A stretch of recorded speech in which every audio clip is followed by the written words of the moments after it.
I wasn't supposed to hear it. That call wasn't meant for me. But that night, while rain whispered against the windows of our house in Seattle, my father's phone buzzed on the kitchen counter. He walked away mid-conversation, forgetting to end the call. His voice came through the speaker, steady, low, terrifying. After dinner, he won't be a problem anymore. A pause, then my mother's whisper, light as breath. And by Christmas, the mansion will be ours. I froze where I stood, the sound of the rain swallowed by the pounding in my ears. They were talking about my grandfather, Victor Prescott, the man who built everything we had. For a heartbeat, I thought it was some cruel joke. Then my father's voice dropped even lower. Make sure the Cabernet is ready. And that was when I knew it wasn't a joke. It was a plan. I remember standing there, my fingers gripping the counter until they hurt. Every corner of that perfect kitchen, the marble, the silver, fixtures, the smell of roasted coffee, suddenly felt foreign. My parents' laughter used to be the sound of safety. Now it sounded like betrayal. I slipped back to my room, trembling, trying to breathe. Maybe I misheard them. Maybe won't be a problem meant something else, a business feud or a legal matter. But deep down I knew. My father never joked about money, and my mother's tone wasn't fear, it was excitement. I spent the rest of the night pacing. The house was silent except for the clock ticking in the hall. My mind kept replaying their words. After dinner, the mansion will be ours. Every phrase cut deeper. I tried to convince myself there had to be another explanation, but images kept flashing before my eyes. My father pouring a glass of wine. My mother smiling, my grandfather collapsing. The thought made me nauseous. By morning, I was still awake. The first light of dawn crept through the rain-streaked windows, painting the floor pale gray.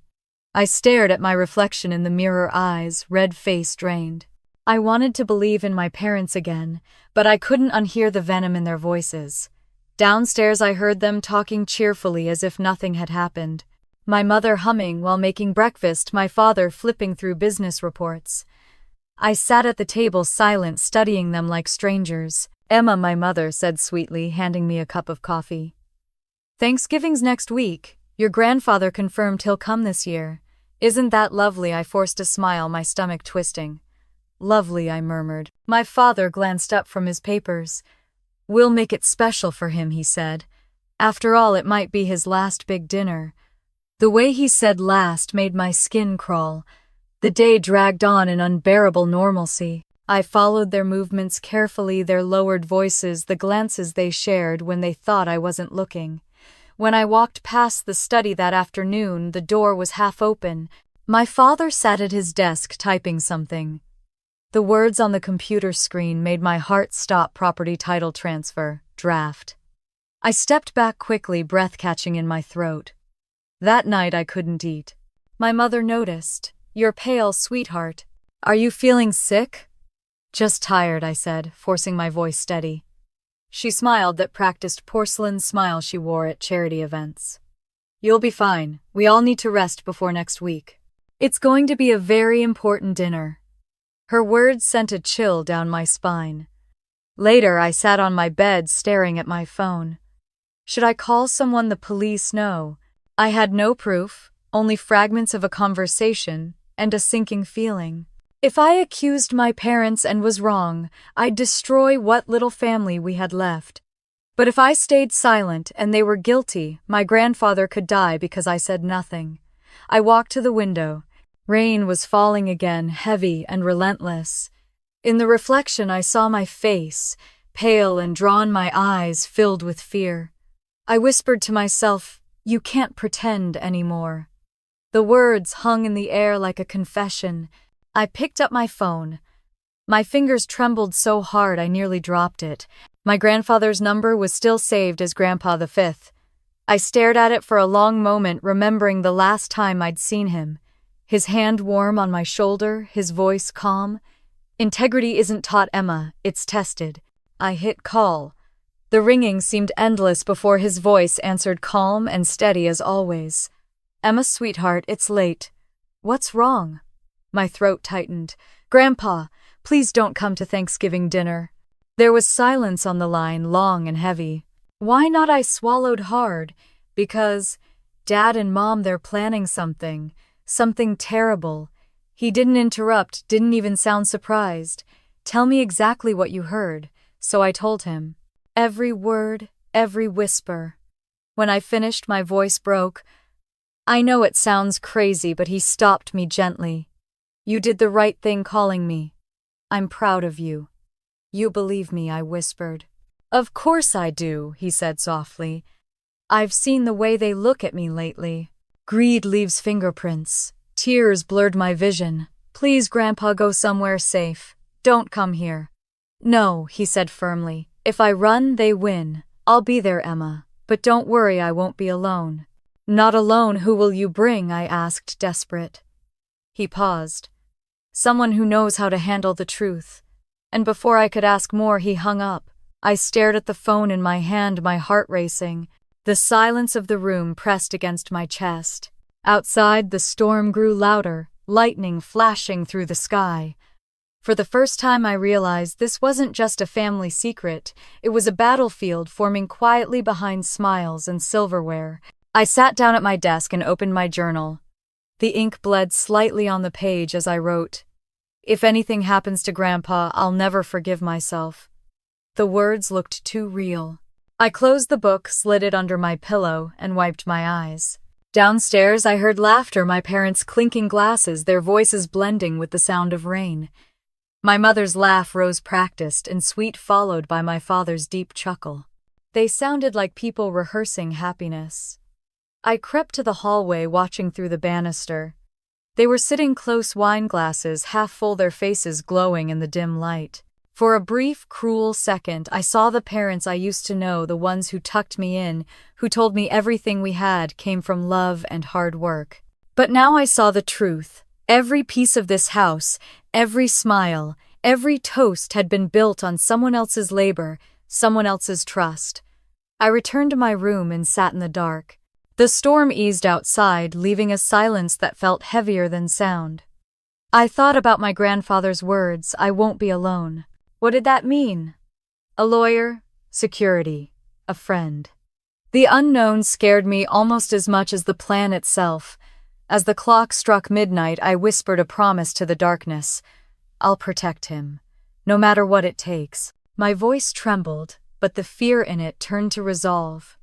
The next few days would test everything I believed about family loyalty and truth. I didn't know yet that the dinner table I was setting would soon become a courtroom, and that the man my parents planned to poison would walk in ready to judge them himself. But that night I only knew one thing for sure: this Thanksgiving someone's mask would finally break. That night after I hung up the phone, I didn't sleep, because deep down I knew that by morning nothing in our house would ever look the same again. Morning light spilled through the tall windows, turning the Prescott mansion into a mirror of perfection. Everything looked as it always did, immaculate, graceful, untouchable. Yet every polished surface now seemed to reflect the lie beneath it. My father, Richard Prescott, was in his tailored suit, sipping black coffee and scrolling through emails on his tablet. My mother, Evelyn, stood by the kitchen counter in a silk robe, giving orders to the housekeeper as if rehearsing for a show. No dust, no smudges. "Everything must shine when your grandfather arrives," she said, her voice honeyed but sharp at the edges. I sat at the end of the breakfast table, watching them move in sync like two dancers who'd performed this act for years. My mother smiled as she placed a croissant on my plate. "You need to eat, darling. You've been looking pale lately." Her tone carried concern, but her eyes didn't. They were calculating, watching, assessing.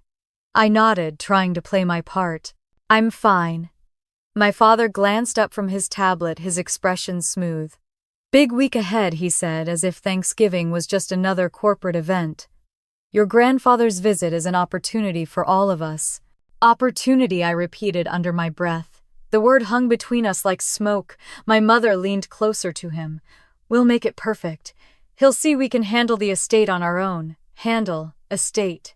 I wanted to scream. They spoke as though my grandfather were already gone, as though the mansion, the company, the inheritance were trophies waiting to be claimed. The rest of the morning passed in quiet tension. My parents pretended nothing was wrong, while I pretended to believe them. At noon, my father left for the office, his leather shoes clicking sharply against the marble floors. My mother stayed behind, orchestrating every detail of the upcoming dinner. I followed her into the dining room where she was rearranging silverware for the third time. "Does it really matter where the forks go?" I asked, my voice steadier than I felt. She didn't look up. "Everything matters, Emma. Presentation is everything. People trust what looks perfect." I studied her reflection in the mirror behind the table. Her beauty was flawless, but her eyes were hollow. "Even when it's not," I whispered. She turned, giving me a smile that didn't reach her face. "Especially then." That evening, I heard my father on the phone again, his voice low, impatient. I lingered by the hallway door, holding my breath. "Yes, I received the draft," he said. "Make sure it's ready before the 26th. Once he signs, we can move forward." There was a pause, then softer. "Yes, the wine's taken care of."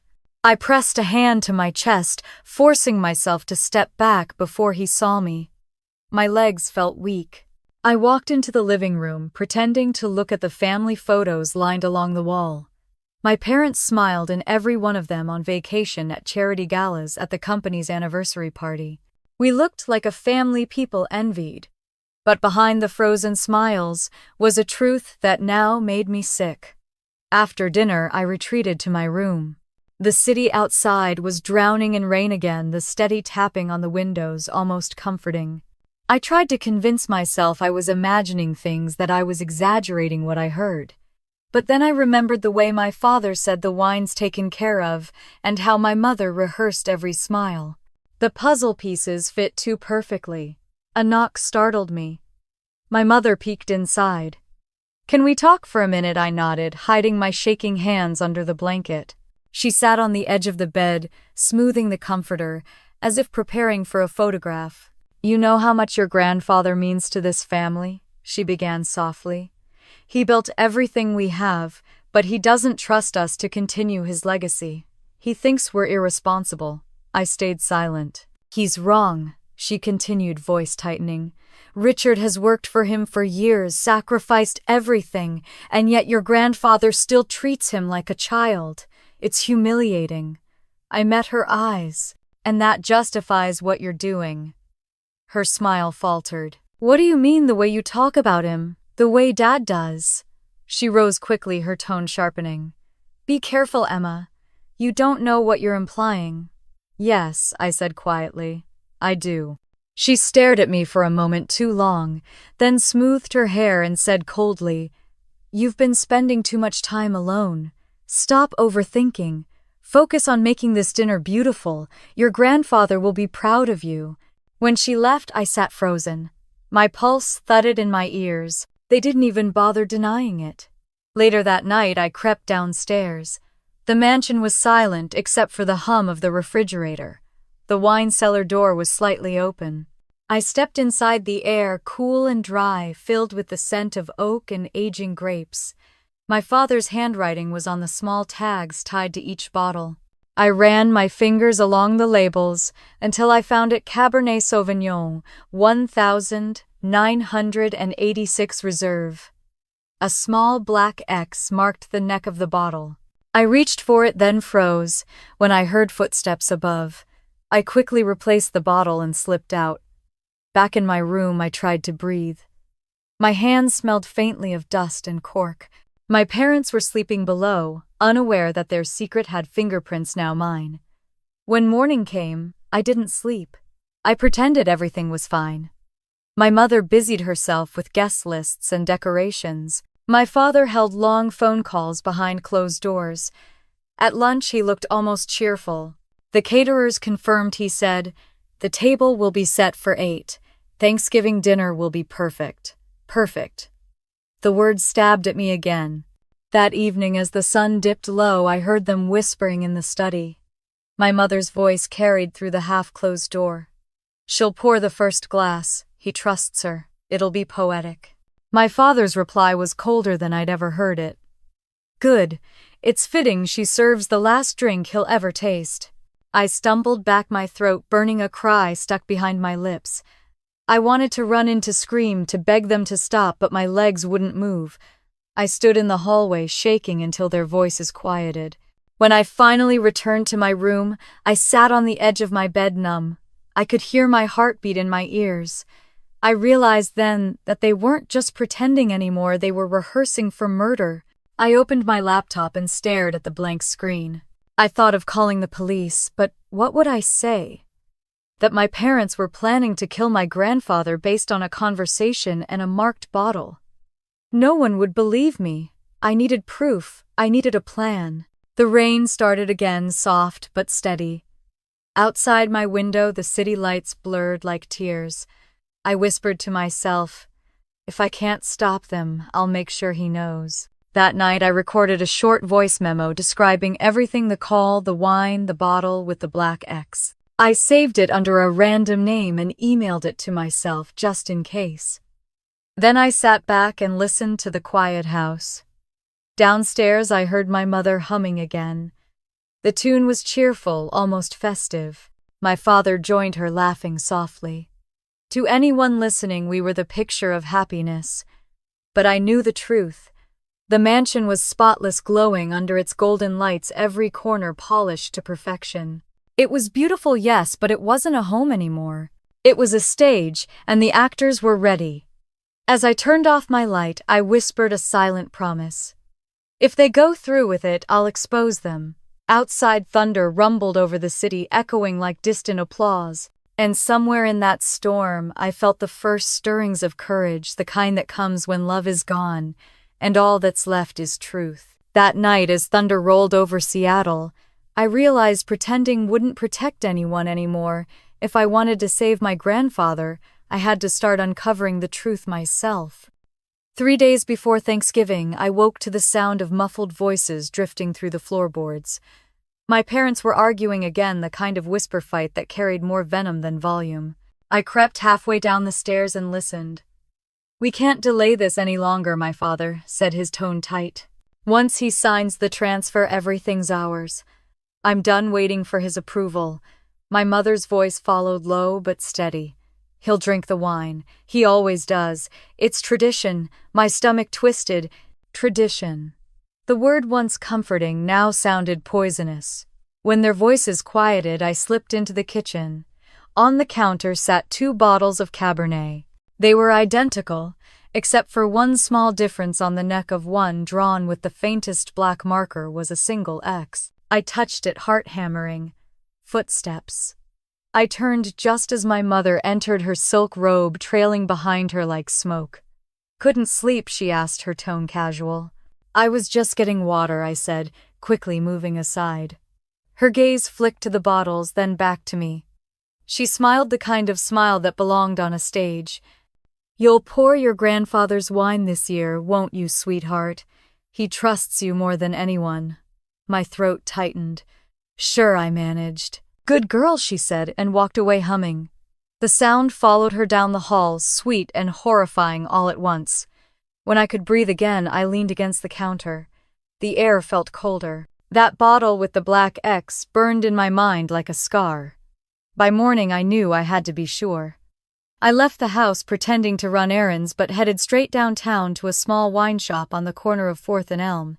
The owner, Mr. Romano, was a kind Italian man who'd been supplying wine to the Prescotts for decades. When I asked about the 1986 Cabernet, he frowned. "Ah, yes, special vintage. Mr. Prescott picked up 2 bottles last week himself." "Both from you?" I asked. He hesitated. "Only one. The other bottle," he said, he already had it at home. I felt a chill run through me. "And if someone tampered with one?" He looked at me sharply. "Miss Emma, wine isn't a toy. If you suspect anything, you should tell your grandfather. He's a good man. Too many snakes around good men these days." I nodded and left my mind spinning. As I walked through the drizzle toward the car, I saw my father standing across the street. He was talking to a man in a gray coat who handed him a small envelope. The exchange was subtle but unmistakable. My father shook the man's hand, and pocketed the envelope before getting into his car. I ducked behind a delivery truck, heart pounding. My phone was in my hand before I realized it, the camera already open. I snapped a photo, but my hands shook so badly the image came out blurry. Still, the proof existed. When I returned home, my mother was in the living room flipping through design magazines. She didn't look up as she said, "You were out for quite some time." "I had errands," I replied, forcing calm. She smiled faintly, her eyes still on the pages. "We all have our little secrets." That night I couldn't eat. My father poured himself a glass of scotch and leaned back in his chair like a man already victorious. My mother spoke softly about flower arrangements and candlelight painting, the illusion of normalcy. I sat there silent, replaying Mr. Romano's words. Too many snakes around good men. When I finally retreated to my room, I sat at my desk and took out my phone. The photo of my father and the man in the gray coat glowed faintly on the screen. I added a voice memo describing everything: the bottle with the X, the conversation I overheard, the envelope. I saved it under a random file name and sent it to myself. If anything happened to my grandfather, I wanted the truth to survive. Hours passed. The clock ticked like a heartbeat. I lay awake, staring at the ceiling, the storm outside, whispering against the glass. Finally, I couldn't bear the silence. I picked up the phone again and called the one person who could stop this. He answered on the second ring. "Emma, Grandpa, it's me," I whispered. "I found something." His voice was calm, too calm. "Tell me." I told him everything: the bottles, the black X, the man with the envelope. When I finished, the only sound was his slow breathing. "You've done enough, Emma," he said finally. "Don't confront them. Don't mention this again. Let them think you know nothing." "Grandpa, they're serious. I can't just sit here." "You must," he said, his voice firm. "If I run, they win. Let them build their trap. I'll make sure it closes on them instead." I gripped the phone tighter. "How? What are you going to do?" "Don't worry about that," he said. "Just remember, when I come, I won't be alone." My heart skipped. "Who's coming with you?" He hesitated. "Someone who understands justice." Before I could ask more, the line clicked dead. I sat in silence, the rain hammering the windows harder. Justice. The word echoed through my mind like thunder. I stared at the faint light spilling under my bedroom door, imagining my parents downstairs, whispering, plotting, rehearsing. Every sound in the house became suspicious: the creak of the stairs, the hum of the refrigerator, the clink of glass. I walked to the mirror and stared at myself.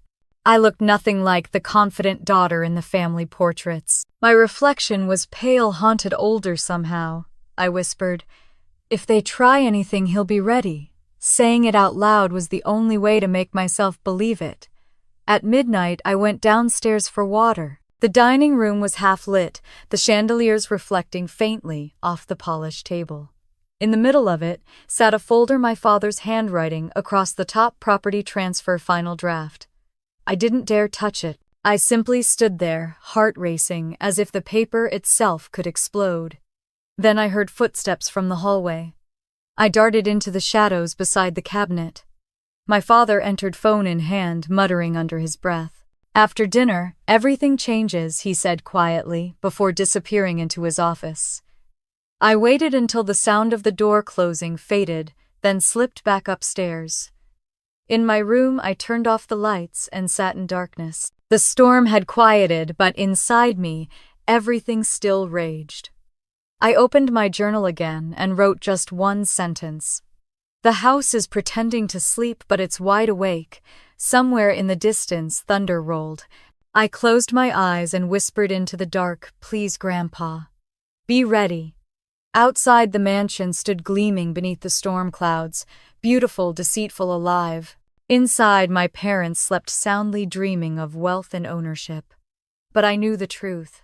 In 5 days, when Thanksgiving came, our table wouldn't be set for gratitude. It would be set for reckoning. That night, as the storm raged outside, I knew the time for pretending was over. If my grandfather was walking into danger, then I had to warn him before it was too late. The rain hadn't stopped for 3 days. It slid down the windows of the Prescott mansion in thin silver lines, whispering warnings I could almost understand. I sat at my desk, staring at my phone, my thumb hovering over my grandfather's number.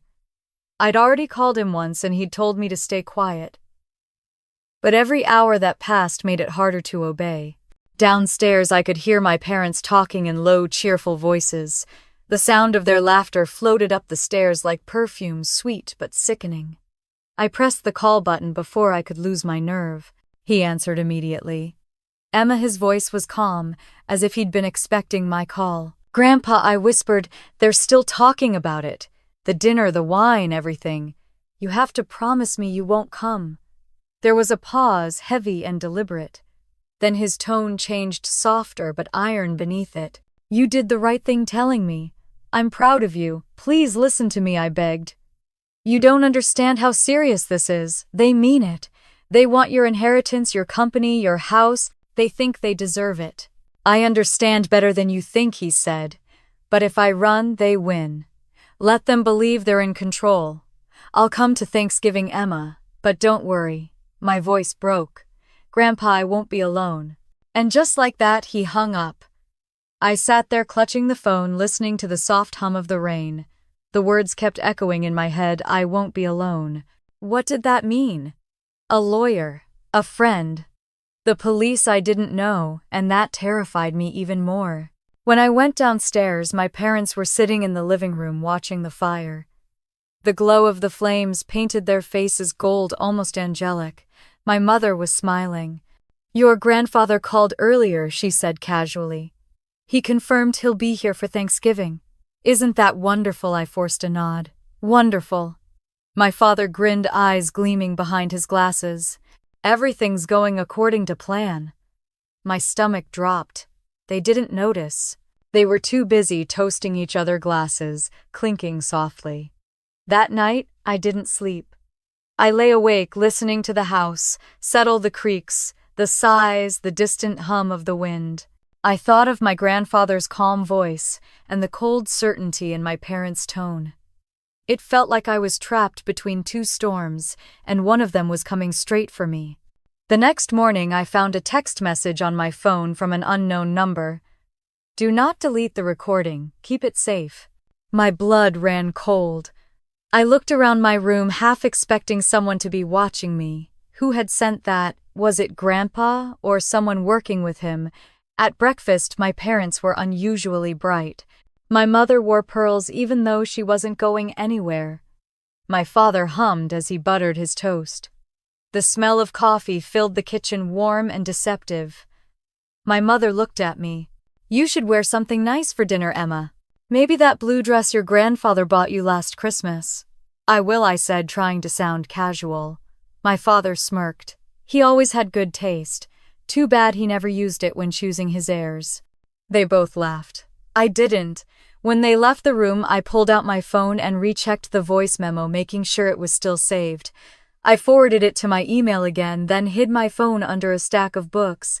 By afternoon, the mansion was alive with movement. Caterers came and went. Boxes of decorations arrived at the door. My mother oversaw everything like a queen preparing her coronation. "Every flower must be perfect," she said, inspecting the arrangements. "Victor Prescott notices everything." I watched her from the staircase, wondering how she could act so normal while planning something so vile. My father paced near the window, taking calls about finalizing documents. When I passed his study later, I saw the words, "Property Transfer Final Version," glowing on his computer screen. The air in the house felt poisoned. Even the scent of cinnamon candles couldn't cover the stench of what they were about to do. That evening, the doorbell rang. My mother answered, her voice full of charm. "Oh, Officer Dean, how nice to see you again." I froze halfway down the stairs. A police officer stood at the door, his uniform crisp rain dripping from his hat. "Mr. Victor Prescott asked me to drop this off," he said, handing her a sealed envelope. My mother's smile didn't falter, but I saw her eyes tighten. "For us." "For him," the officer said. He'll explain when he arrives." He tipped his hat and left. My father appeared from the study frowning. "What was that?" "Something from your father, my mother," replied her voice low. "Probably an invitation or some test," he snorted. "Let him test us. By the end of that dinner, he'll have nothing left to test." I slipped away before they could see me. Upstairs, I stood by my window watching the rain fall harder. My heart pounded. Whatever Grandpa was planning it had already begun. That night I dreamed of the dining table glowing under candlelight. Every glass of wine was a mirror reflecting faces smiling through lies. I woke drenched in sweat, the image still vivid.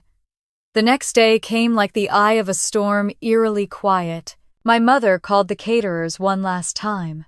My father cleaned his watch and rehearsed his greeting in front of the mirror. "This is our chance, Evelyn," he said. "Our moment." She kissed his cheek. "And nothing will go wrong." I stood in the hallway, watching them through the reflection in the glass cabinet. They looked perfect together, polished, untouchable. But I knew perfection was their disguise. By nightfall, I couldn't stand being inside anymore. I went out to the balcony, breathing the damp, cold air. From there, I could see the lights of my grandfather's estate, glowing faintly through the mist miles away. I wondered what he was doing, if he was sitting by the fire like he used to reading old letters from Grandma, or if he was planning every move with that sharp mind that had built an empire. Behind me, I heard my father's voice echo down the hall. "Make sure everything's ready before 6. He's never late." I turned to see him standing in the doorway, his phone in hand. "Everything's ready," my mother replied from the dining room. "And so are we." Their words sent a shiver through me. Later that night, as I sat by my window, I saw something that made my breath catch. A black sedan turned into our driveway. It didn't stop by the house it drove past, disappearing into the shadows near the trees that bordered the property. A man stepped out tall, wearing a long dark coat. Even from a distance I could tell he wasn't just a visitor. He moved with purpose, scanning the property before heading toward the road again. The faint glint of a badge flashed under the streetlight. A police badge. Grandpa had sent someone. Relief and fear tangled inside me. It was real now. Whatever was coming, it was already in motion. I whispered into the darkness, "Please let him be ready." Downstairs, my parents laughed softly, their voices blending with the crackle of the fire. They believed they had every detail under control. But as thunder rolled in the distance and the rain began again, I realized the truth: my grandfather wasn't walking into their trap. They were walking into his. By the next morning, the rain had eased, leaving behind a heavy stillness in the air, as if the whole mansion was holding its breath for what was about to come. 2 days before Thanksgiving, the mansion looked like a photograph from a lifestyle magazine. Perfect lighting, spotless floors, the smell of polish and cinnamon in the air. My mother moved through it all like a queen preparing for her coronation. "No fingerprints on the glasses," she told the housekeeper, "and make sure the silverware gleams. Victor Prescott notices everything." Her voice was calm, almost cheerful, but I could hear the sharpness underneath like a knife hidden in silk. My father stood by the fireplace, examining a bottle of wine against the light. "Not this one," he muttered. "The 1986 Cabernet, the one reserved for him." "Of course," my mother said, glancing at him. "Everything's been arranged." I watched from the staircase, pretending to scroll through my phone. Every movement, every word felt rehearsed. It was as if they weren't preparing for a family dinner, but a performance, one where failure wasn't an option. My father turned to my mother, his tone smooth. "You've always been the perfect hostess. And you," she said softly, "will finally get what you deserve." They shared a smile that made my stomach twist. I had to look away. Later that morning, I found myself in the dining room. The table was already set, crystal glasses lined perfectly, candles waiting to be lit, napkins folded into precise shapes. My mother stood in the doorway watching me. "Beautiful, isn't it?" she asked. "It looks flawless," I said, the word catching in my throat. "That's the point," she replied. "People trust what looks perfect." I studied her face, the soft glow of light on her pearls, the faint curve of her smile. even when it isn't?" I asked quietly. Her expression didn't change, especially when it isn't. She left the room humming the same tune she always did when she wanted to appear serene. I stared at the table, at the reflection of the chandelier in the polished silver. Perfection had never looked so cruel. That afternoon my parents practiced their lines, literal lines. I could hear them in the living room repeating the same small talk, again and again, refining their tone, their smiles, even the pauses between words. My father leaned against the piano. "Henry, you look younger every year," he said, his voice full of fake warmth. My mother laughed lightly, "And when he compliments us on the house, I'll say, 'It's still yours, Father. We're just taking care of it for now.'" They were actors, and Thanksgiving dinner was their stage. When my mother noticed me lingering by the doorway, she smiled sweetly. "You'll help pour the first glass of wine, darling. Your grandfather adores you. He won't suspect a thing." I froze. "Do I have to?" "Of course," she said, her tone softening. "It'll make him feel loved." Loved. I almost laughed. That night I sat alone in my room, staring at my reflection in the window. The rain had returned, tracing slow lines down the glass. Below, I could see the flicker of candlelight as my parents moved through the house, inspecting, preparing, pretending. I whispered to my own reflection, "They want me to hand him the poison." The words made my stomach turn. But fear slowly hardened into something else, resolve. I couldn't run, not now. If I wanted to protect my grandfather, I had to play along. By midnight, I had a plan. I hid a small voice recorder inside the dining room, tucked behind the vase on the sideboard where no one would think to look. Then I placed my phone under the table runner camera, angled toward where my father always sat.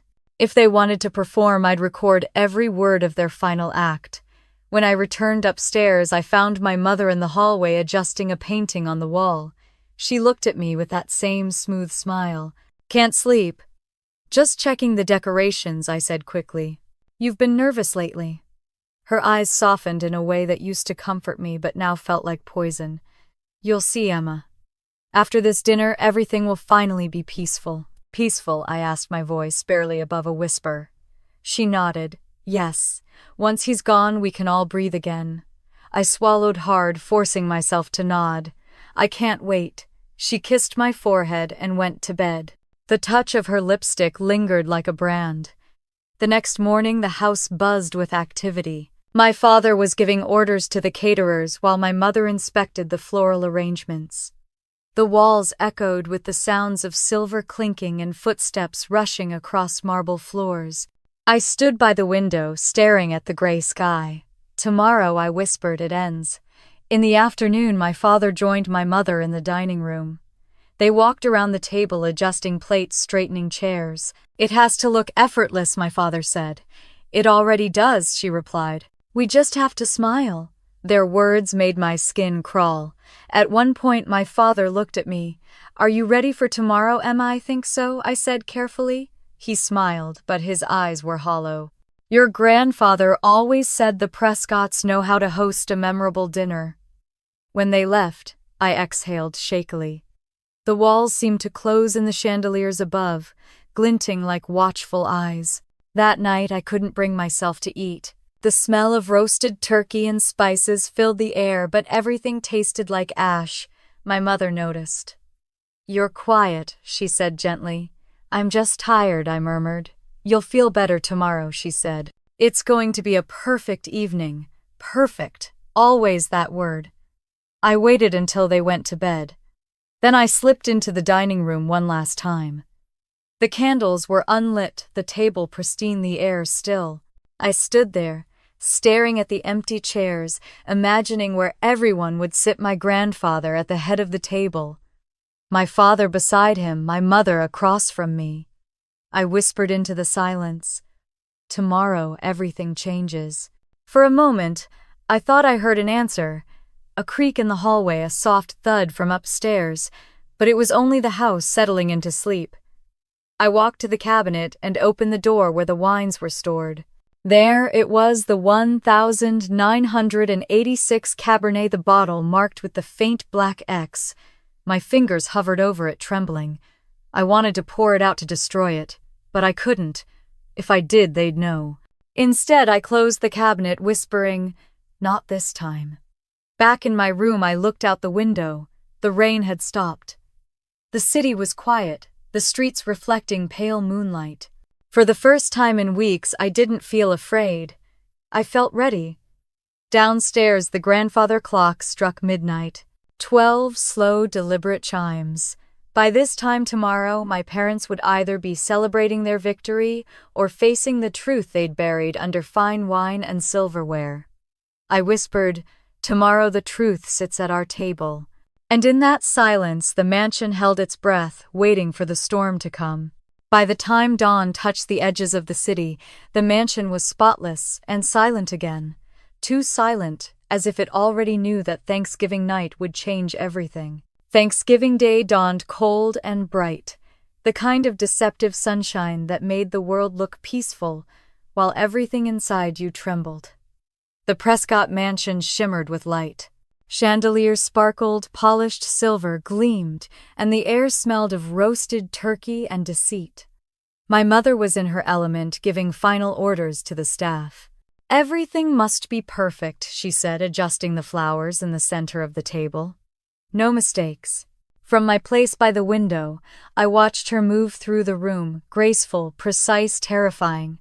My father stood by the fireplace pacing, checking his watch every few minutes.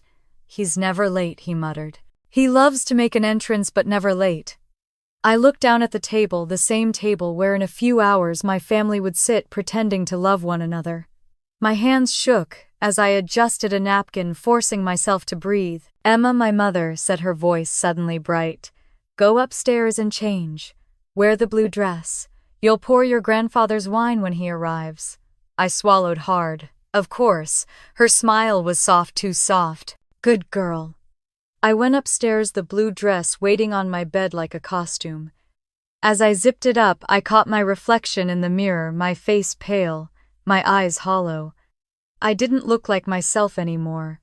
I looked like someone playing a part in a play she didn't audition for. When I came back down, the mansion was silent, except for the faint hum of the heater. The candles on the table flickered, their flames trembling, as if they knew what was coming. My father was staring out the window. "He's late," he said again, his jaw tightening.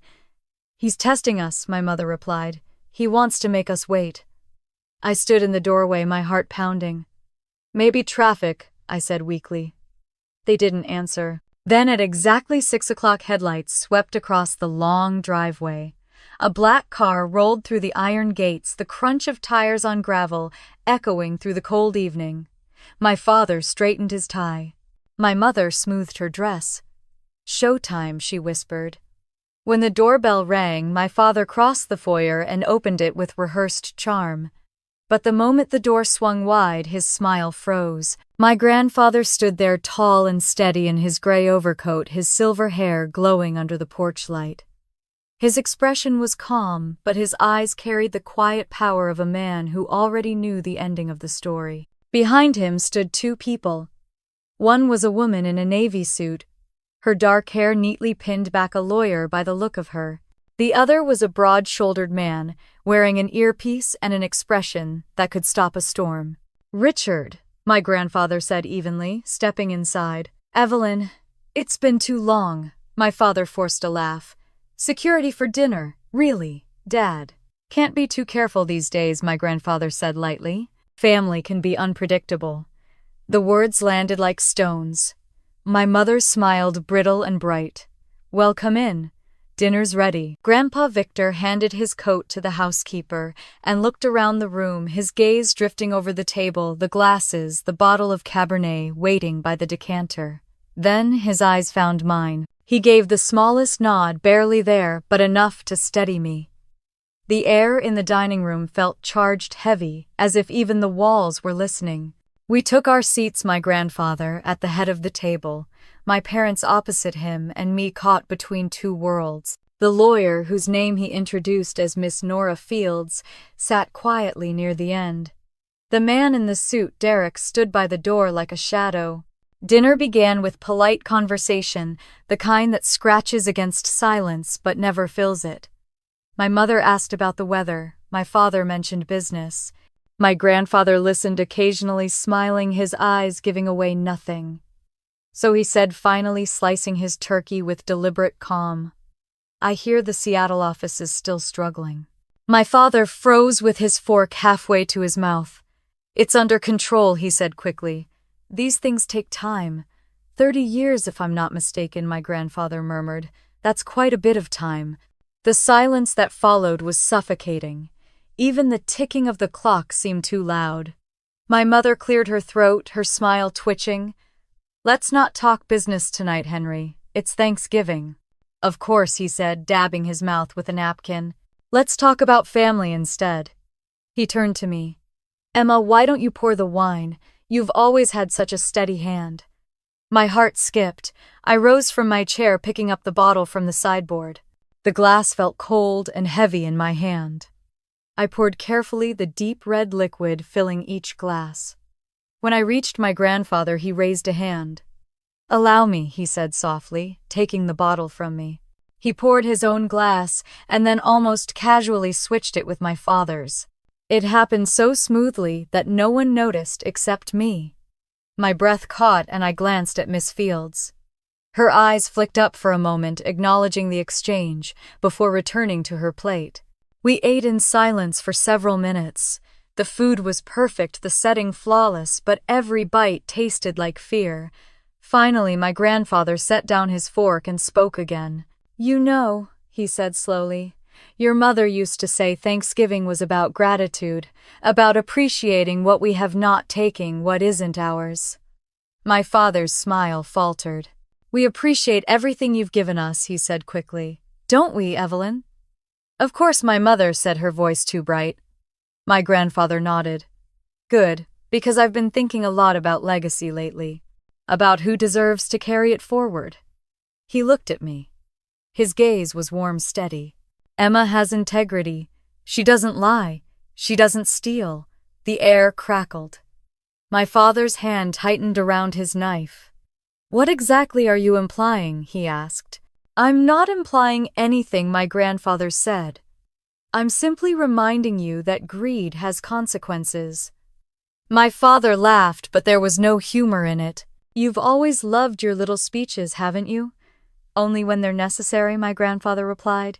He lifted his glass. "To family," he said. My father hesitated, then raised his own, the one my grandfather had switched. "To family." The others followed. The glasses clinked softly. For a moment, everything was still.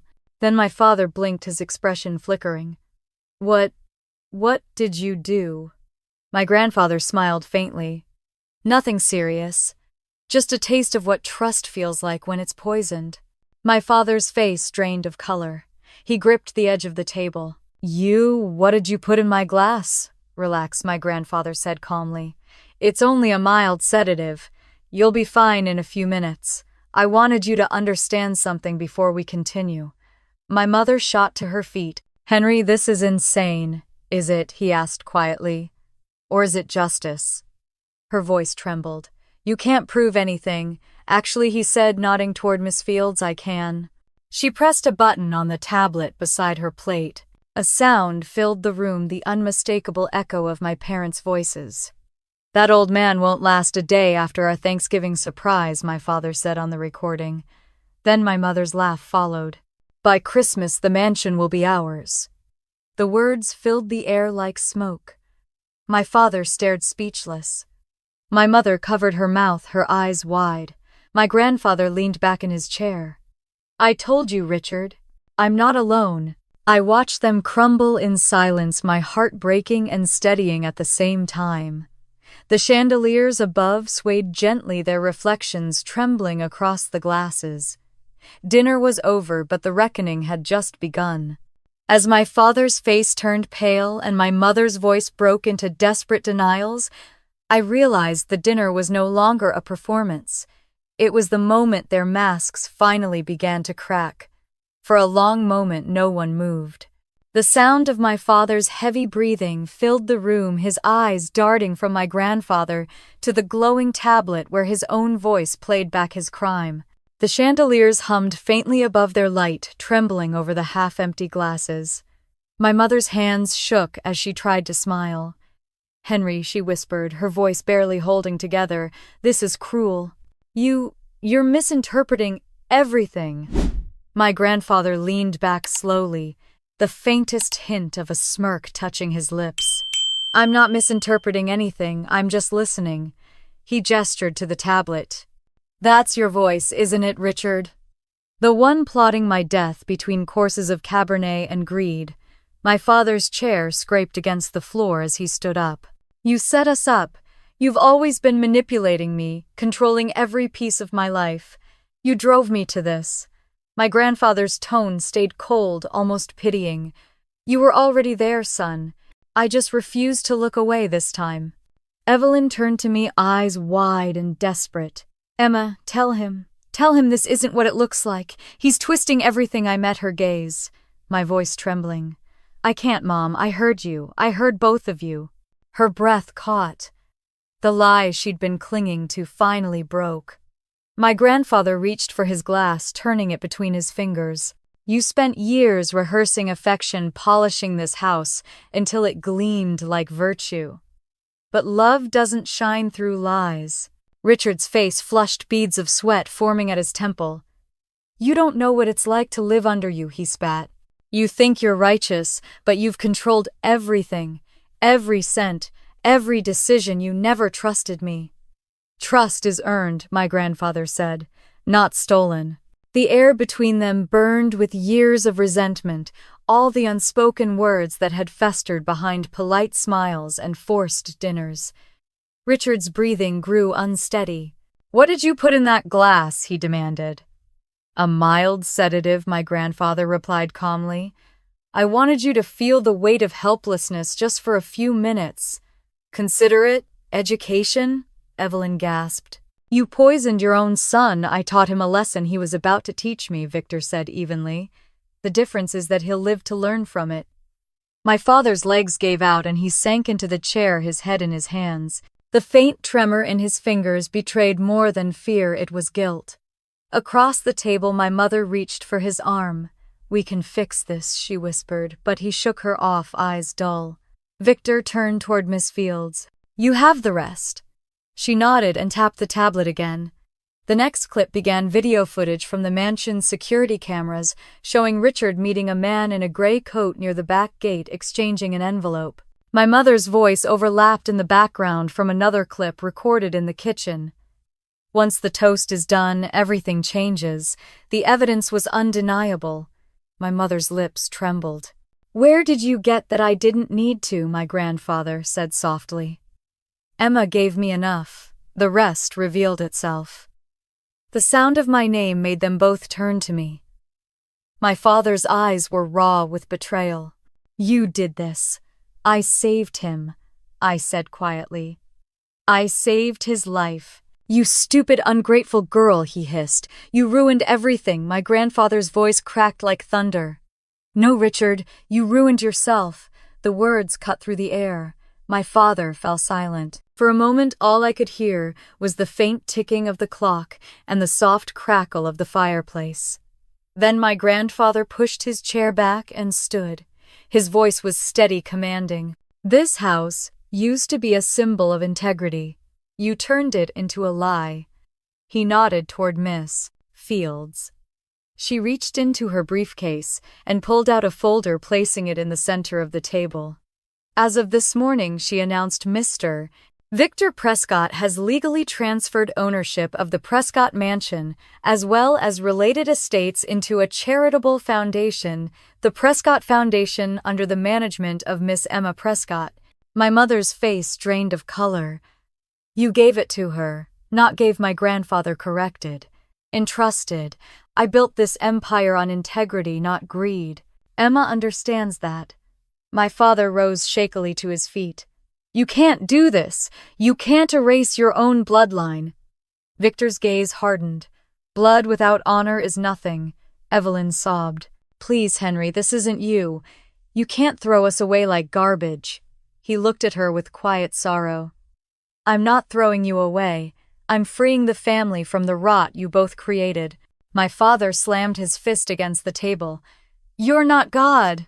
No, Victor said, stepping closer, but you tried to be. And you forgot the first rule of power: it doesn't belong to those who lie for it.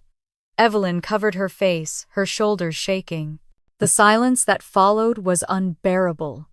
Finally, Victor spoke again, voice lower now. Mr. Ross, he said to the man by the door, show them what happens next. Derek stepped forward, pulling a small remote from his pocket. The large television at the end of the dining room flickered to life. A recording began to play, the police interview I hadn't known existed.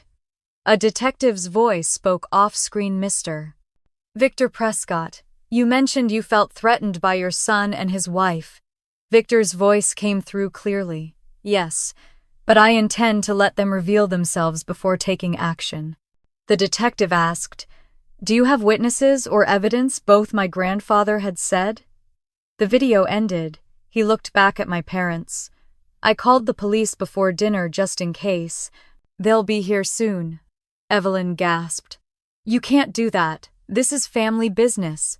This stopped being family business the moment you planned a murder, he replied.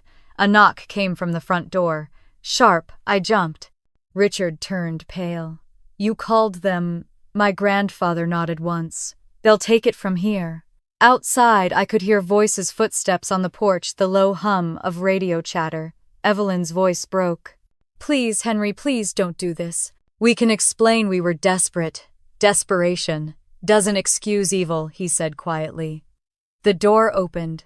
2 police officers stepped inside, led by Derek. Their uniforms gleamed under the chandelier light. Mr. Prescott, one of them asked. My grandfather pointed at my parents. Those are the individuals you're looking for. Richard stood frozen as one officer read his rights. Evelyn sobbed, shaking her head. This isn't real. Henry, stop this. You can't ruin our lives. You ruined them yourselves, Victor said. When the officers led them out, the sound of my mother's cries echoed down the marble hall like ghosts leaving the house. My father didn't say a word. He looked at me once, eyes full of something I couldn't name. Anger, regret, maybe both, before the front door shut behind him. The silence that followed was absolute. My grandfather turned to me, his shoulders slumping as the fight left him. It's over, he said softly. I sank into a chair, trembling. You knew this would happen, he nodded. I had to. Justice isn't just about punishment, it's about truth finally breathing again. I looked at him, tears burning in my eyes. You saved yourself, but you also saved me. He gave a faint smile. No, Emma. You did that. Outside, the rain had stopped. The night was still. The storm was gone, but inside the mansion, the air still trembled with the memory of what it had washed away. As the front door shut behind the officers, the echo of my mother's cries still hanging in the air, a heavy silence fell over the room, one that felt less like relief and more like the calm after an earthquake.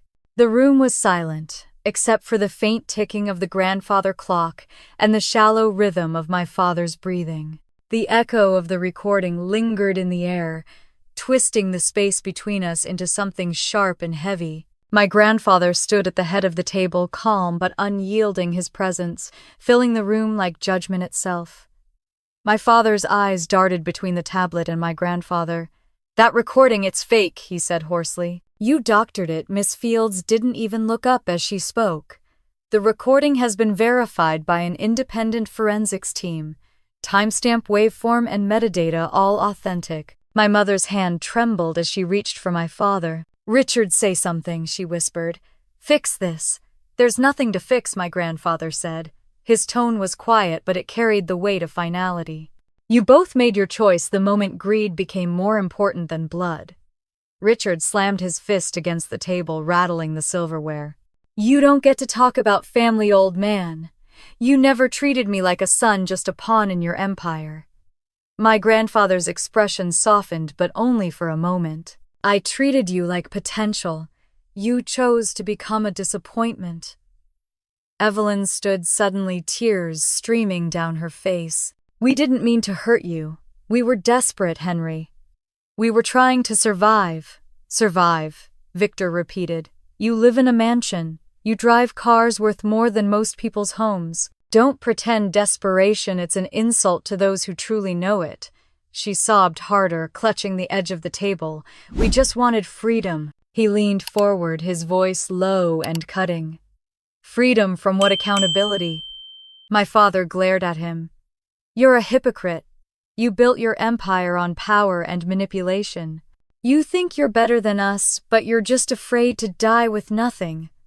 The words seemed to hang in the air for a long moment before my grandfather replied, his voice quiet but full of fury. I'm not afraid of dying with nothing. I'm afraid of leaving behind something rotten.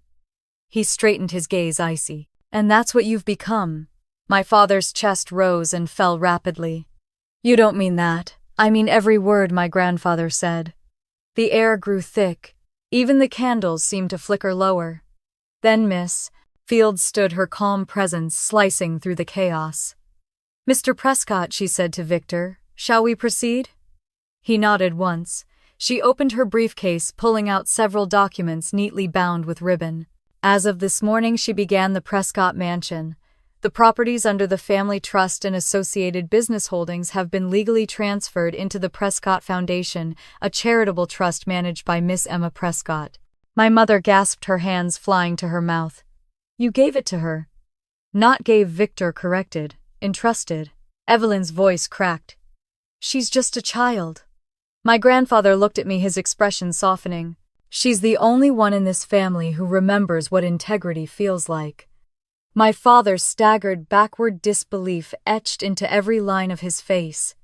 You can't do this. You can't just erase us. I can, Victor said evenly. And I have. You're my father, Richard, said his voice breaking. You can't turn your back on me. My grandfather's face hardened. You turned your back on me long ago when you decided that my death was worth more than my life. Silence. My father's hands curled into fists. You're destroying your own family. I'm saving what's left of it, Victor replied. Evelyn sank into her chair, her sobs shaking her shoulders. My father stared at the floor, his eyes unfocused, the fight draining out of him. Then Derek, the head of security, stepped forward and placed another file on the table. Inside were photographs, grainy but unmistakable, of my father exchanging envelopes with the man in the gray coat behind our gates. Where did you get these? My father demanded. From your security system, Victor said. You didn't even bother to disable the cameras you installed yourself. Poetic, isn't it? My father's face turned pale. Evelyn looked between them helplessly.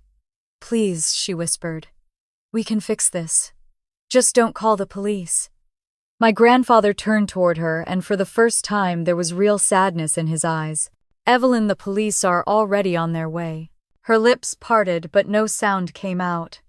My father sank back into his chair, the color gone from his face. You called them. I had to, Victor said. Justice requires truth, and truth requires consequences. Miss Fields gathered her papers, her movements efficient and calm. They'll be here any minute. The words hit me like cold water. I'd known this moment was coming, but hearing it aloud made it real.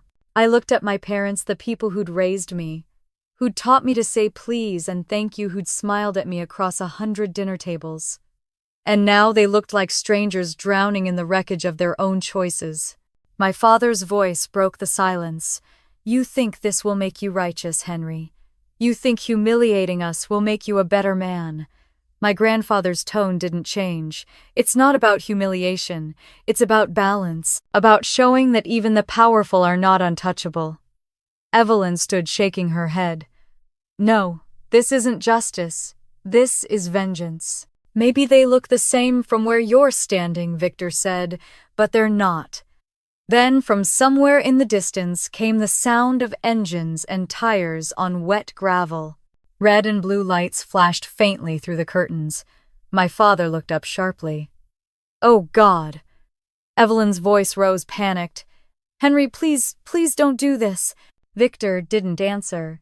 Derek moved to the door, his posture straight. Moments later, 2 police officers entered the dining room, their presence quiet but commanding.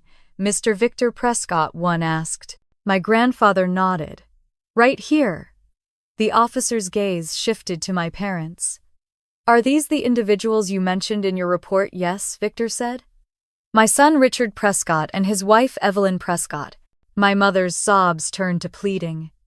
"Henry, you can't do this to us. We're family, Victor said, his voice breaking. "Doesn't plot each other's deaths." The officers stepped forward. "Richard and Evelyn Prescott, you are under arrest for attempted homicide and conspiracy." The metallic click of handcuffs broke the stillness. My mother cried out, her voice echoing against the marble walls. My father didn't resist. He just stared at the table, eyes empty. As they were led toward the door, Evelyn looked back at me, mascara streaking down her face. "Emma," she begged, "please tell them it's a misunderstanding. Please." I shook my head slowly, tears filling my eyes. "I can't. Not this time."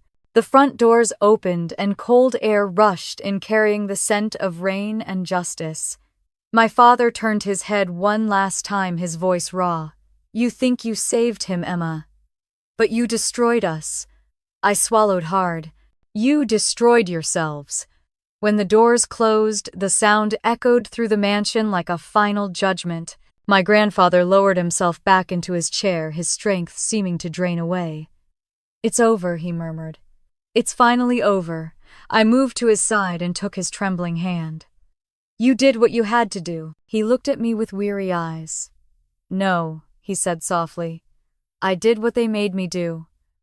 Outside, the flashing lights faded into the distance. The house grew quiet again, the kind of silence that follows a storm, heavy but clean. My grandfather stared at the wine glass in front of him, still half full. "Justice," he whispered. "That's the real Thanksgiving gift." I squeezed his hand. "And you're still here to see it." He smiled faintly. "Thanks to you." We sat together in the dim light, listening to the rain. For the first time in a long time, I felt something close to peace. When the flashing lights finally disappeared beyond the gates, the mansion fell into a stillness so deep it felt like the whole world was holding its breath, waiting to see what justice would leave behind. The echo of the front door closing lingered long after the police cars pulled away. The mansion felt hollow, the air thick with the ghost of voices that would never fill it again. I stood by the window, watching the flashing red and blue lights fade into the distance until only the soft drizzle remained. My reflection in the glass looked pale, older somehow. Behind me, the dining room was a battlefield frozen in time. Half-eaten plates, overturned silverware, candles burned down to stubs. The smell of wine and wax mixed with something sour like guilt made tangible. My grandfather sat at the head of the table, his posture straight, but his hands trembling slightly as he folded his napkin with deliberate calm. "Justice is a strange thing," he said quietly. I turned to him. "It doesn't feel like justice." He looked up, his eyes tired but clear. "It never does in the moment." The grandfather clock ticked steadily in the corner, each second carving distance between what had happened and what came next. I walked to the table, picking up my mother's wine glass. Her lipstick stain was still there, a dark print against crystal. I didn't know whether to wash it or preserve it as evidence of everything we'd lost. There was a knock at the door, soft, cautious. Derek appeared in the doorway. "Sir," he said to my grandfather, "the officers asked me to remain for a bit in case they return with paperwork." Victor nodded. "Thank you, Derek. You've done more than enough tonight." Derek gave a respectful nod and stepped back into the hallway. For a long while, neither of us spoke. The house creaked as if it were exhaling, relieved and broken at the same time. Finally, I said, "Do you think they'll be in jail for long?" "The law will decide," he replied. "But no sentence can make them face what they've done as harshly as truth already has." I sank into the chair beside him. "They're still my parents." He reached across the table, placing his hand over mine. "And you're still my granddaughter. That's what matters now." A gust of wind rattled the windows, and somewhere in the distance a siren wailed, a haunting reminder of what had just left our driveway. Hours passed before I realized it was nearly midnight. The fire had burned down to embers. My grandfather's breathing had grown slower, steadier, the calm of a man who had fought the worst of storms and survived. "You should rest," I said softly. He nodded but didn't move. In a moment, outside I could see the faint lights of the police cruisers parked at the bottom of the hill. Their presence was both comforting and sorrowful, a sign that order had been restored but at the cost of everything familiar. When I finally convinced him to go upstairs, I stayed behind to clean the table. My hands shook as I stacked the plates, wiped the spilled wine, and blew out the remaining candles. Each motion felt ritualistic, like closing a chapter in a book I never wanted to read. The house grew colder as the night deepened. When I passed by the window again, I saw something that made my breath catch: a reporter standing outside the gate, camera in hand, speaking into a microphone.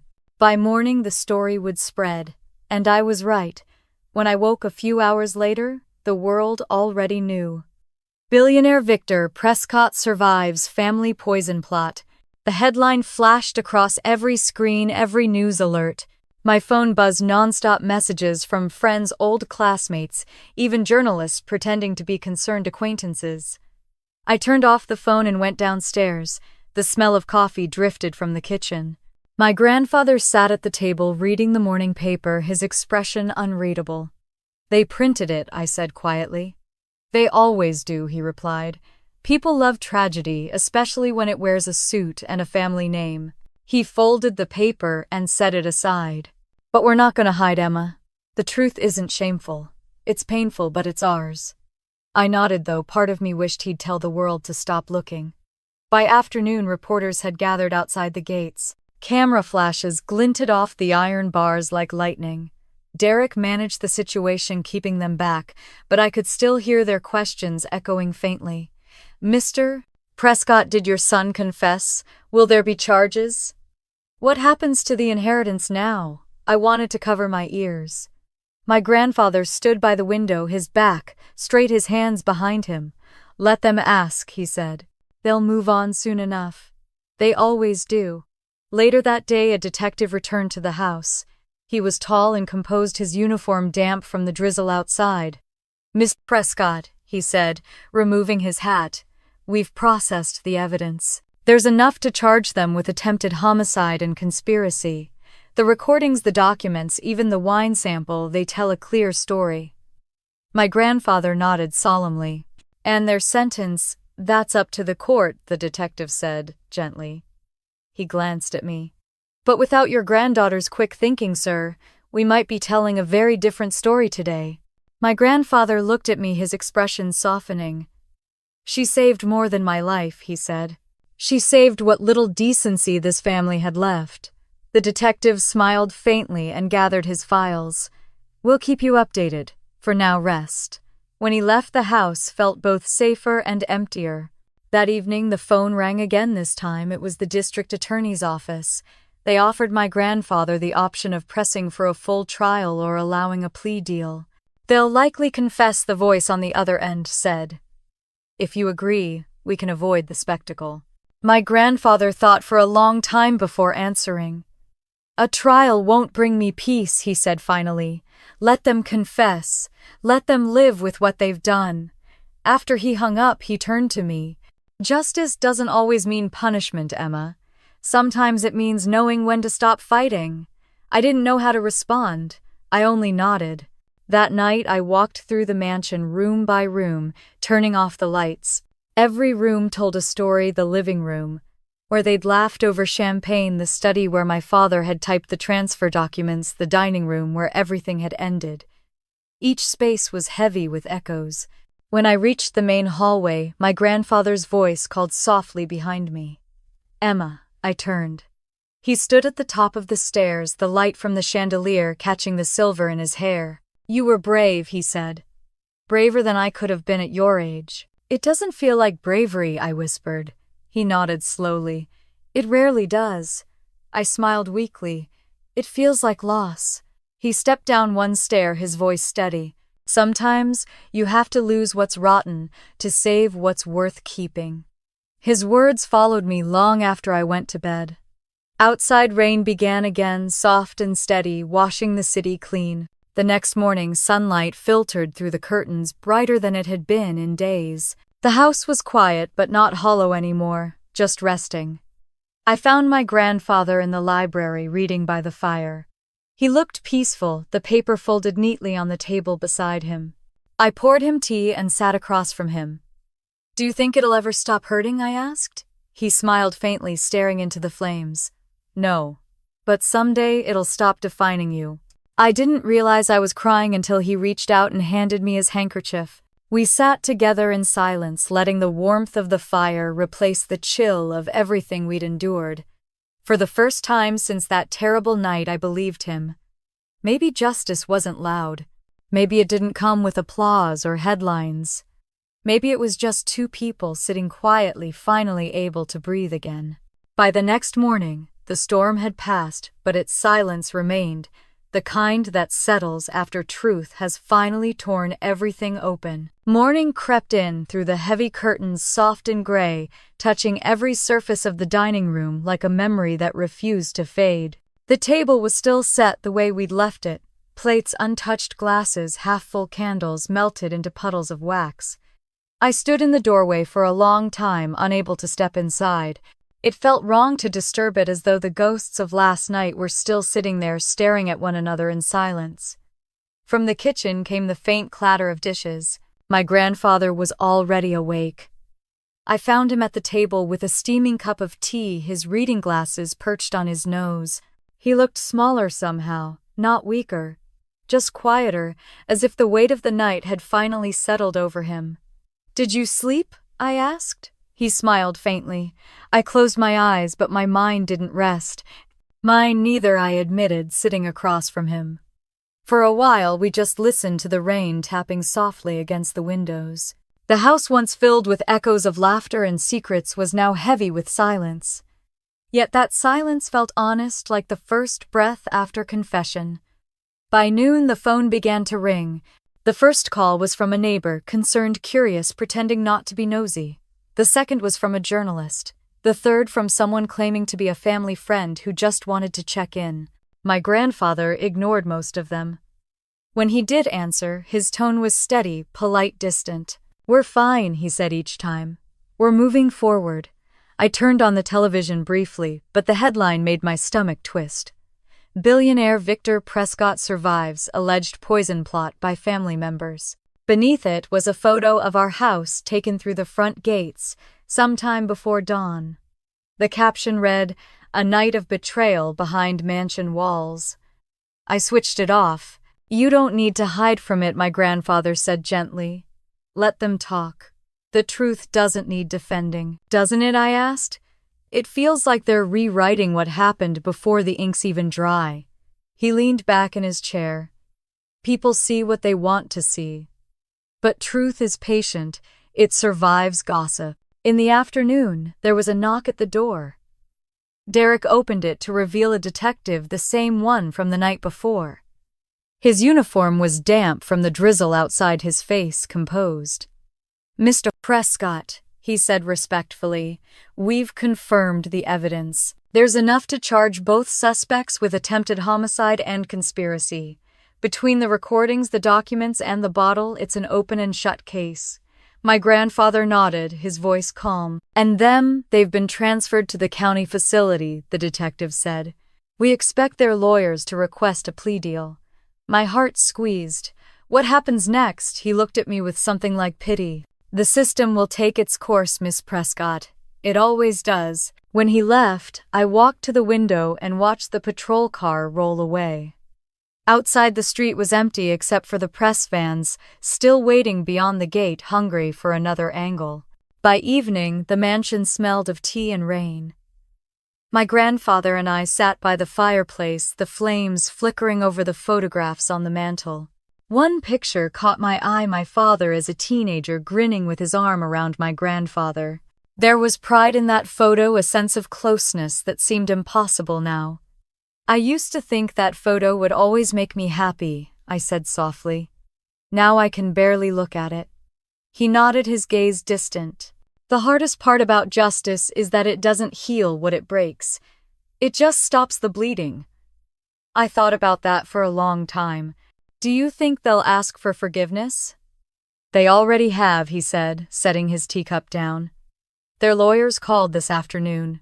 "What did you say?" he sighed. "That I don't hate them. But forgiveness isn't a gift, it's a process. It'll take time." There was a knock at the door again, softer this time. Derek stepped in. "Sir, there's a representative from the district attorney's office on the phone. They're offering a plea deal, probation, community service, and a restraining order. They'd avoid prison if you agree." My grandfather stared into the fire for a long time before answering. "Agree," he said quietly.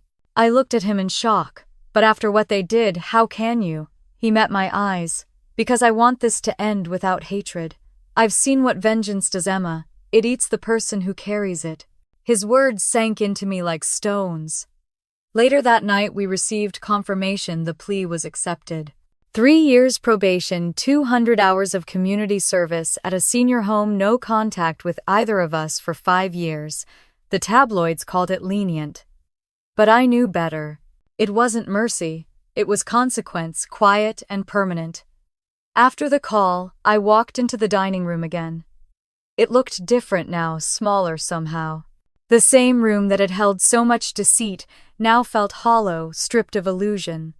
The chandelier above flickered, casting shadows that danced across the walls.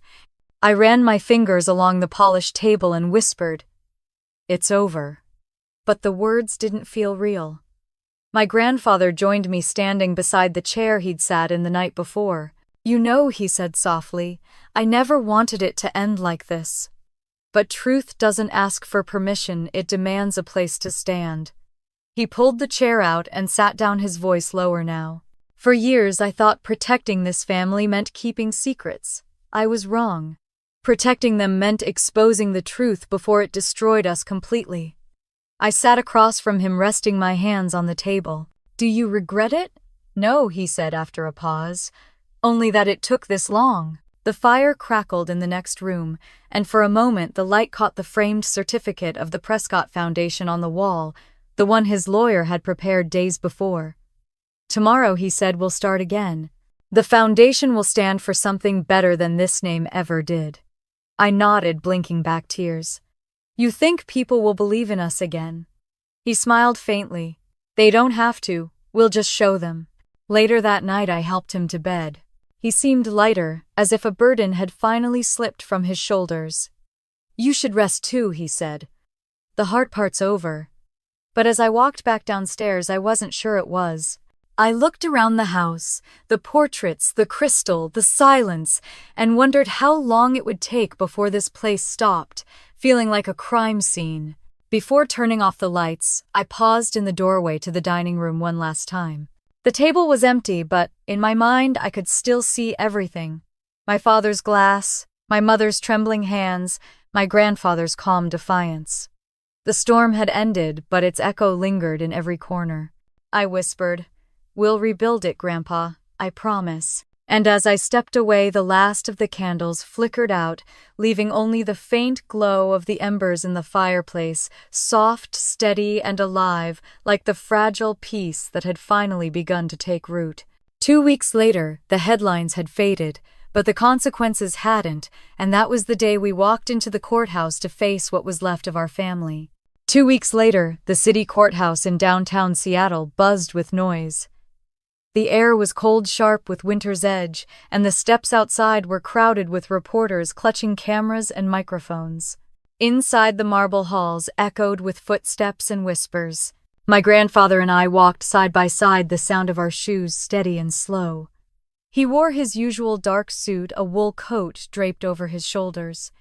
His face was calm, composed, but I could feel the tension radiating from him. This wasn't a business meeting or a press conference, it was the reckoning. The courtroom doors opened and I saw them.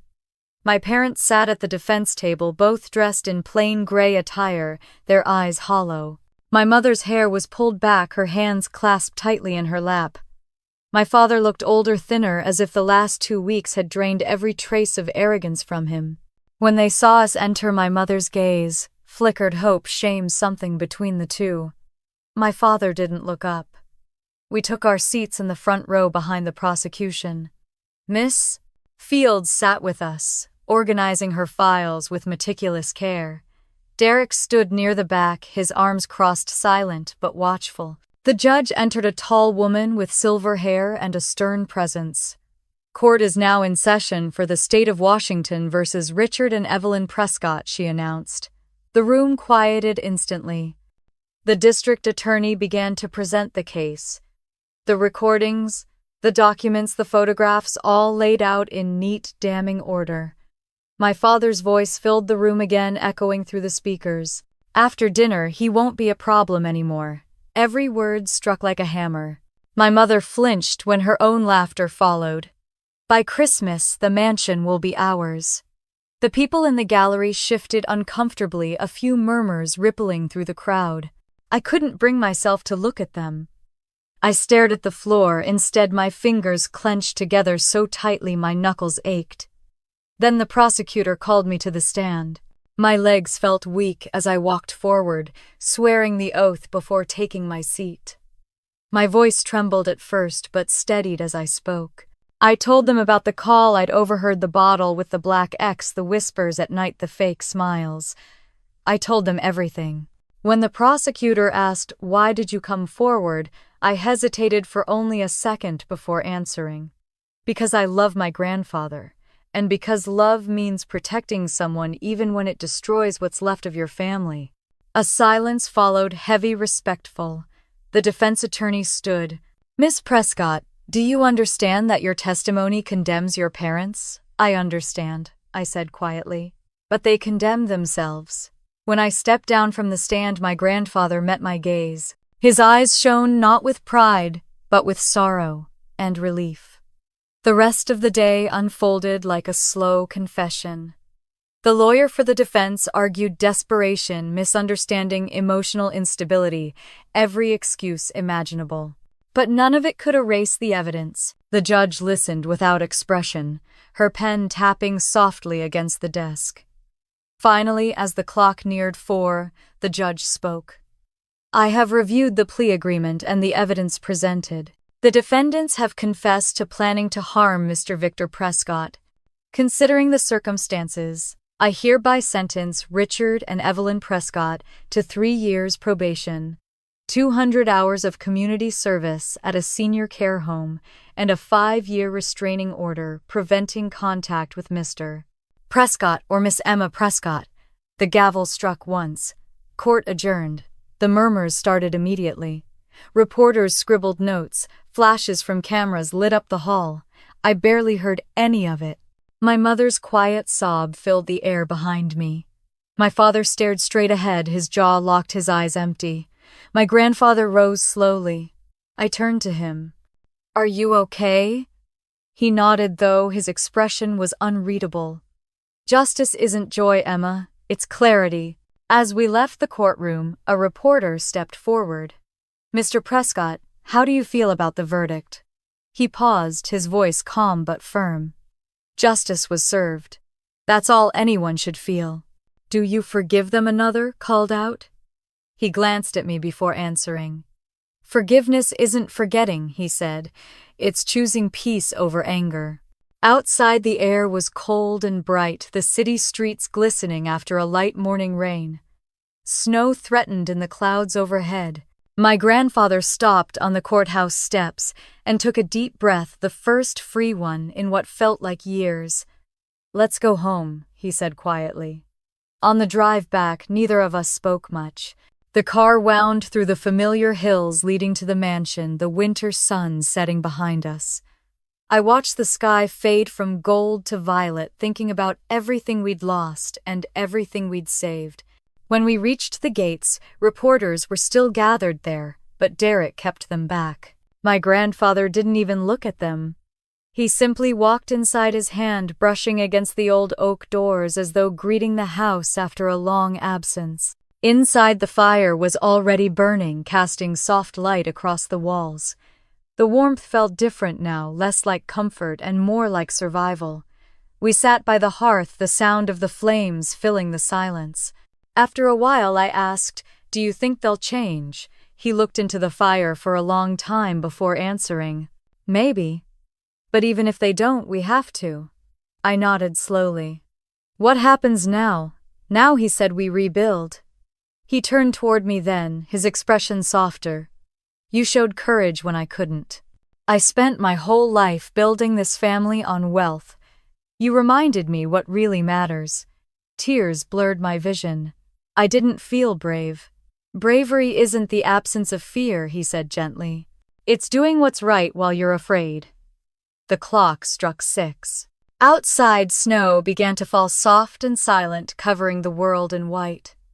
My grandfather rose, walked to the window, and smiled faintly.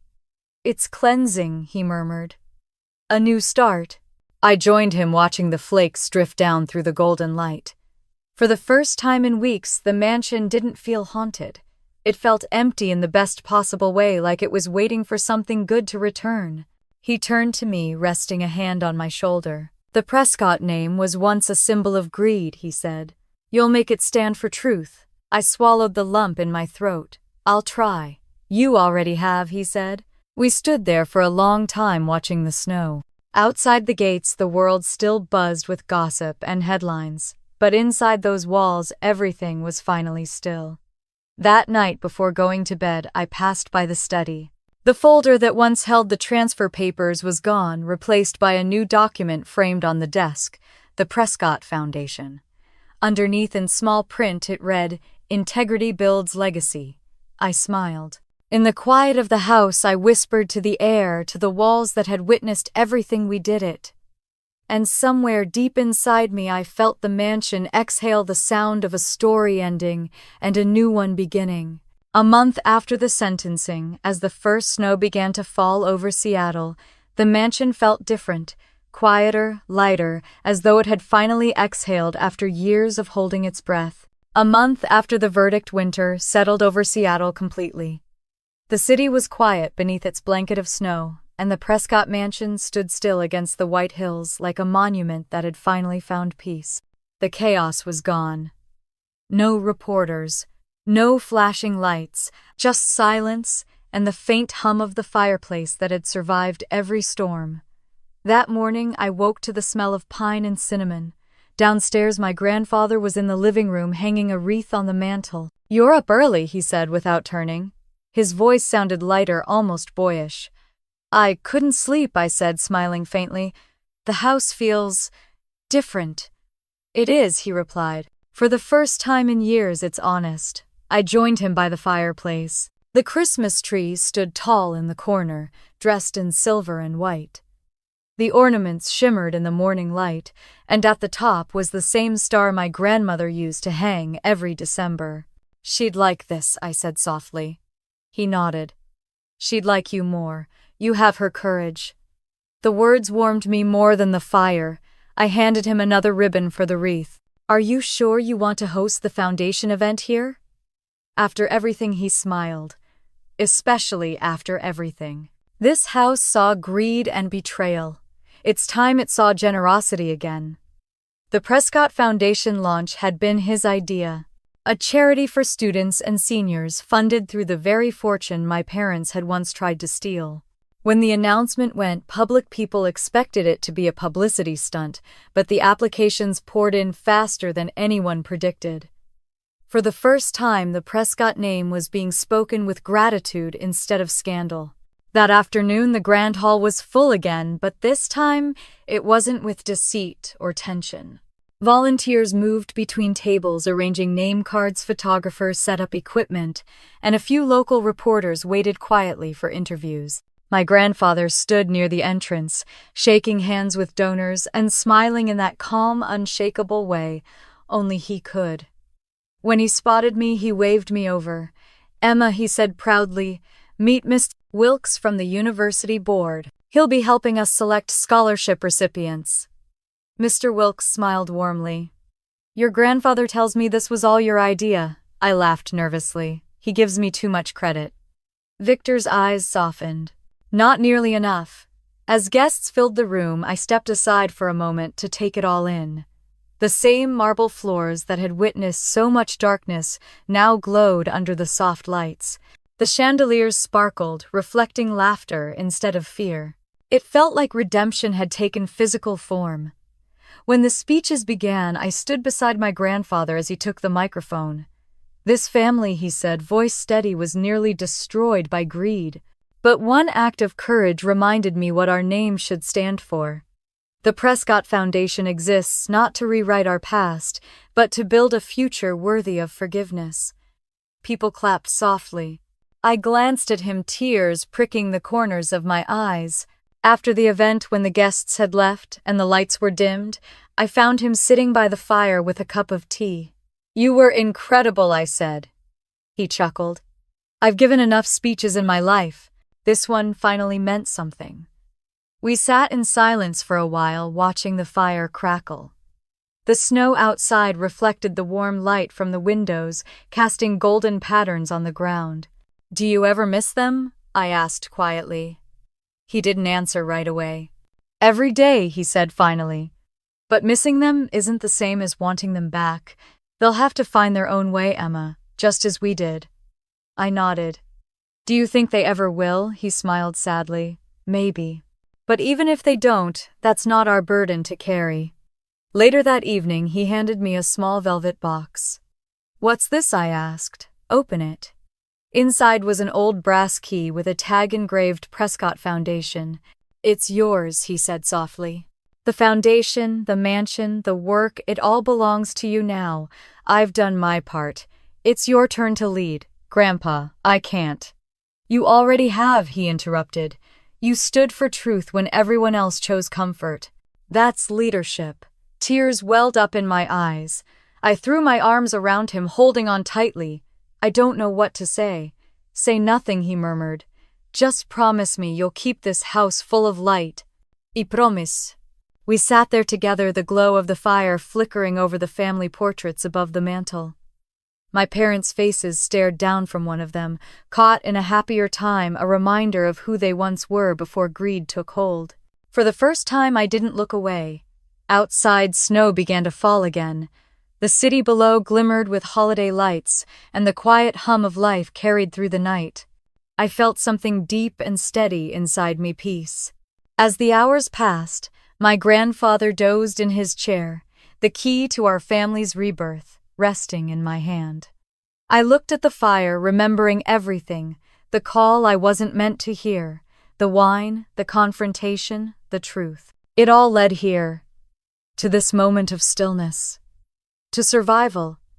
I whispered to the flames, "We made it, Grandma. He's safe. We're safe." For a long while, I just sat there watching the fire burn low until only embers remained. The next morning, the mansion was filled with sunlight. The snow outside sparkled like glass. I walked through each room, opening the curtains one by one, letting the light in. The shadows retreated, replaced by warmth. In the foyer, the portrait of my grandfather and grandmother hung proudly again. Beneath it, a plaque read, "Integrity builds legacy." I smiled and whispered, "That's what you taught me." Later that day, as the Foundation's first group of scholarship students arrived for orientation, I stood on the front steps to greet them. Their laughter echoed through the cold air, and for the first time in a long time, the Prescott mansion felt alive again. When my grandfather joined me, he leaned on his cane and said, "You hear that? What hope?" he said simply. I laughed. "It's loud." "Good," he replied. "It should be." The sun dipped low, casting a soft golden hue over the snow. I turned to him. "You think Grandma would be proud?" He smiled, his eyes glistening. "She already is." I slipped the key into my pocket and took one last look at the house. "Then, let's begin." We walked back inside, hand in hand, leaving the cold behind. The mansion doors closed softly, and for the first time, it felt like home again. If you were in Emma's place, would you have done the same? Would you risk everything for the truth, even when it meant standing against your own family? Tell us in the comments below, and don't forget to like, share, and subscribe for more stories about justice, redemption, and the power of truth.